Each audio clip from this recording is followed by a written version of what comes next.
तो जमती मुझे कहली आपंकर जब एक्टिविटी लेवल बढ़ी जाऊँगी आपंकर चलवा 10 एयर स्टेप हो जाऊँगी आपंकर स्ट्रेंथ ट्रेनिंग स्टार्ट हो जाऊँगी डाएट्रे इम्प्रूवमेंट हो जाऊँगी यहाँ एमती ही ठीक हो बट यहाँ है लंग टर्म सोल्यूशन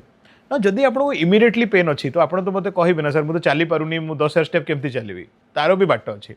जदि आप इमिडिएट रिलीफ चाहते तो आप एमती करूँ घर पाखे जो फिजियोथेरापी सेंटर अच्छी से सर्वाइकल स्पॉन्डिलाइटिस मेडिसिन नियंतु लंबर स्पॉन्डिलाइटिस ट्रीटमेंट नियंतु आ सांगे जो भी पाखापाखि डॉक्टर अच्छे ऑर्थोपेड तो जाए किसी दिन सप्ताह 10 दिन मेडिसिन नहीं जातु मसल रिलैक्सेंट